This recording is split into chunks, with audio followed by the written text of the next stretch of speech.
Hi, everyone. I'm Melanie Stevens, I'm Tawny Young.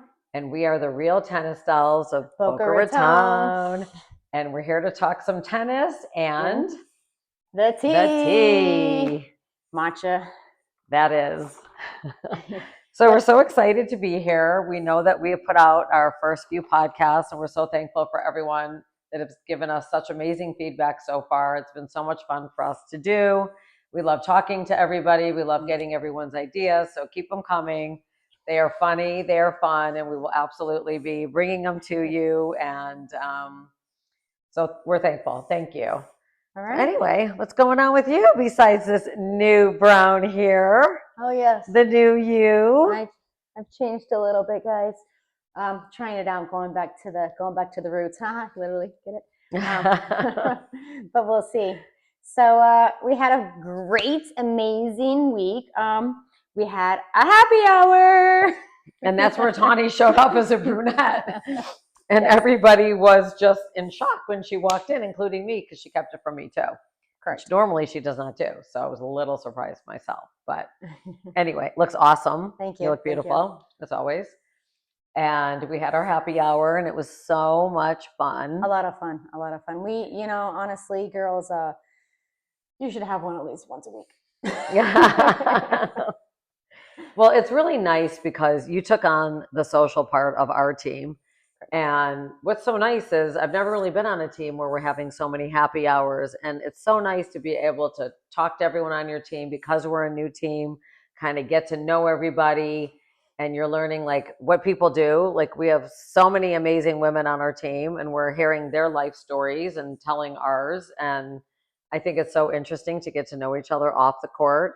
That's as well true. as as Because well as on the court. you can't really, on the court be like, oh, so where are you from? Right. How many kids do you have? I mean, you can, but maybe not the time.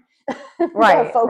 right. But it's nice to find out that people have lives outside of tennis and outside of match days, and find out they have Clinics kids, and what they do for work. Maybe they don't work. Maybe they're hashtag retired. Some of us are trying to be. But anyways, it's nice to hear about people's lives outside of tennis, knowing that they have real lives to go home to, and not everything is about tennis. So it's nice. Well, I kind of feel like even at our socials, we do start talking about tennis, which is so funny. So Shocking. yeah, it just, I came from a totally different team, south of here and east of here. And it just so happened that one of our teammates were going to play my old team the next day after our social. So they were talking about it. And then I happened to hear, and then I kind of added my 2 cents in about it, which was so funny. And it's just, you realize what a small community this really is.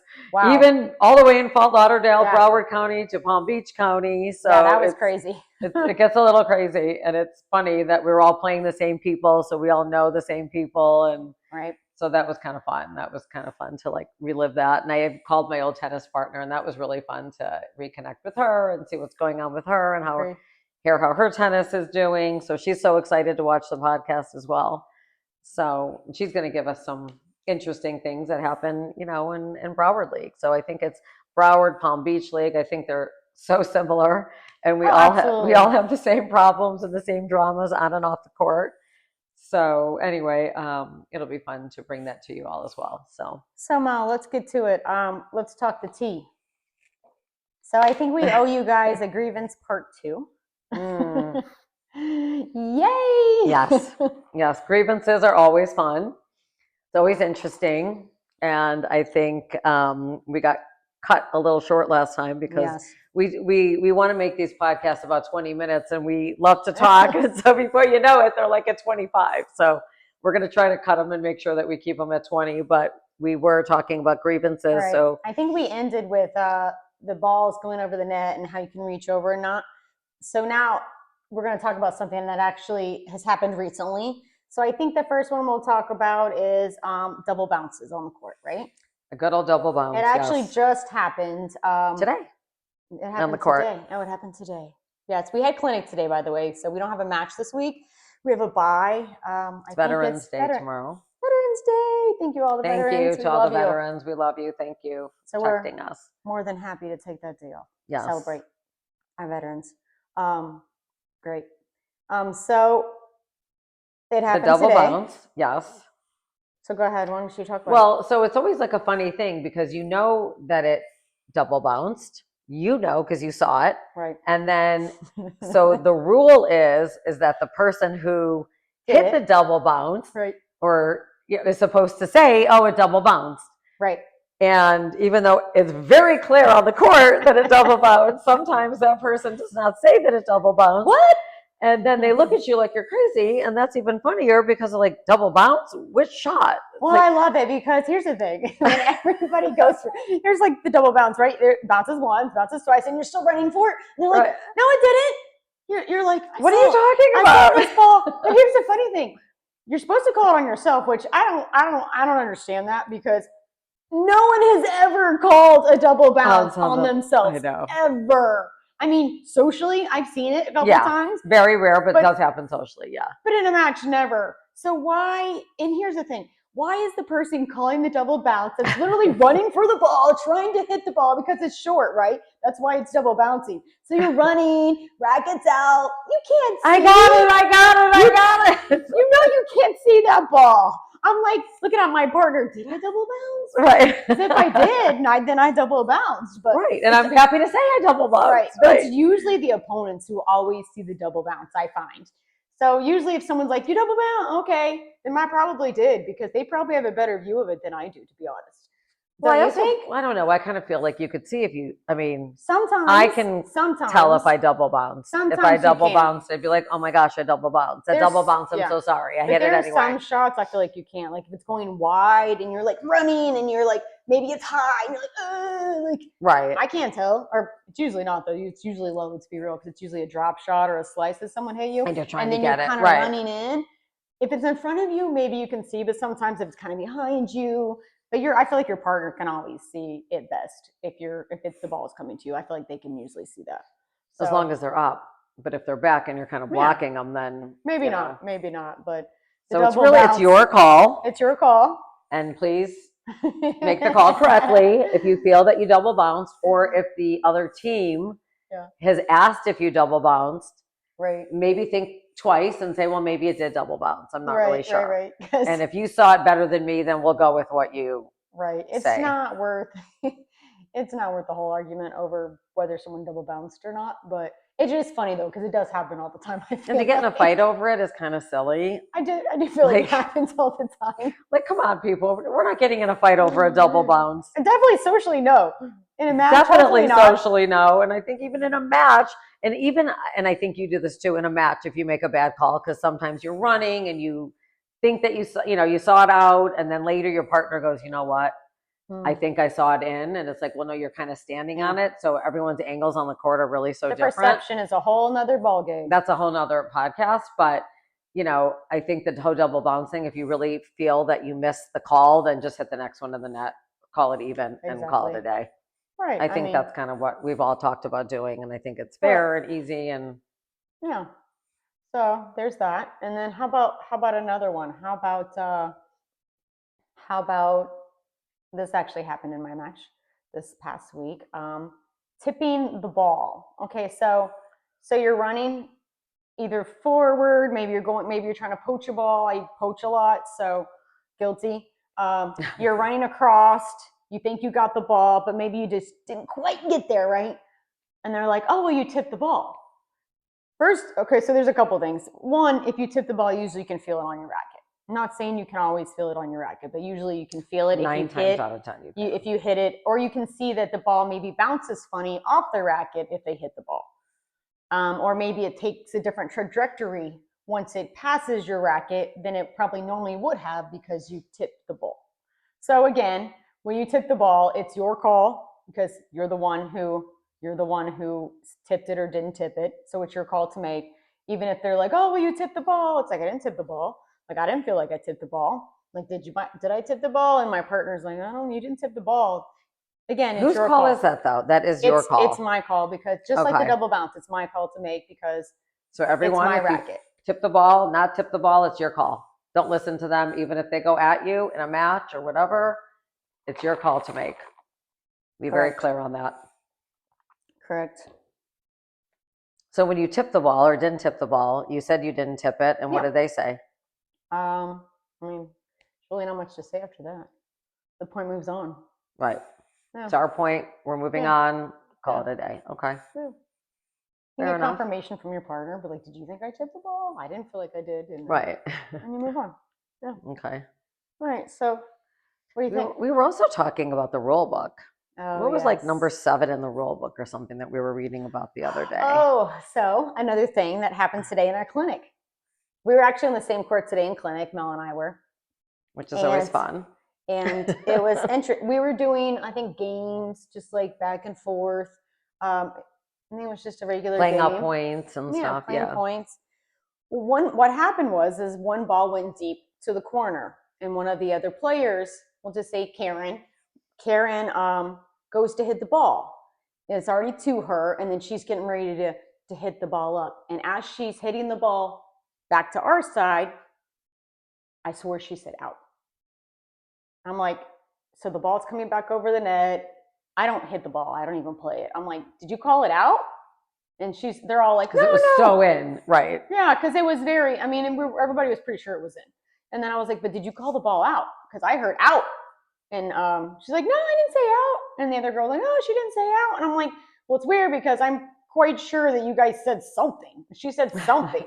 And she's like, well, maybe I grunted. Maybe I was like, and then it sounded like out. I'm like, because she is one of the grunters. That's true. I mean, I can be sometimes too. Yeah, today was a double grunt fest on the court. That's another story. Today was a double grunt. I was like, whoa, what am I doing here? So in the rule book, so if you go back, and then keep in mind, this is just clinic, but we'll just tell you how it works out. If you are in a match, the rule states on page 7 in the rule book that if you're hitting the ball back cross court, so if it's coming to you, you can talk as much as you want because it's on the way to you and you're the one hitting the ball. But as soon as you go to hit the ball and it's coming back to the opponents, you can't be talking. So you have to end the conversation there, or if you did grunt and it sounded like out or whatever, basically I can call like a hindrance on that. Chewy. No, that doesn't sound out. I don't know.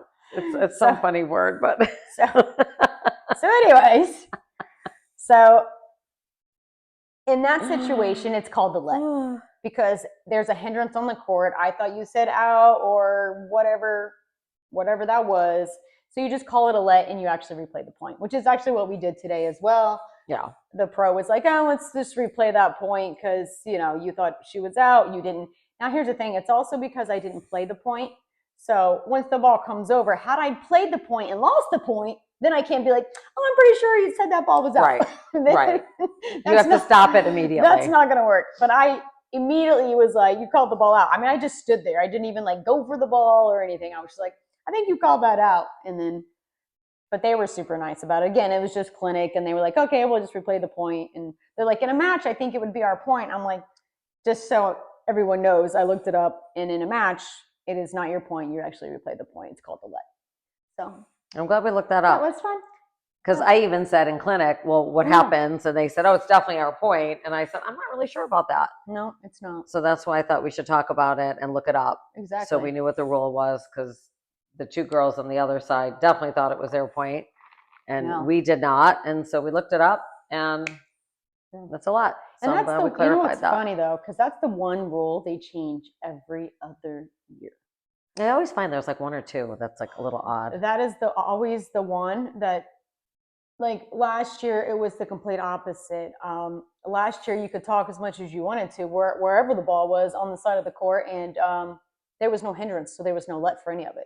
Feel like we could have a full-blown conversation. Hey, Mel, how's your matcha? You got marshmallows in your matcha today? Me too. That's awesome. Full-blown conversation, and oh, there's the ball. Oh, let me get that. Okay, got it. Oh, wait, how's your matcha? Right. What are you doing for dinner tonight? Yeah, oh, there's another ball. Let me get that. Hold on. Okay, got it. What did you say? No, I didn't say anything. Keep playing. Ball's still good. So crazy. Ball's in. Keep playing, girls. And it really amazes me that so many people find it so easy to talk and play.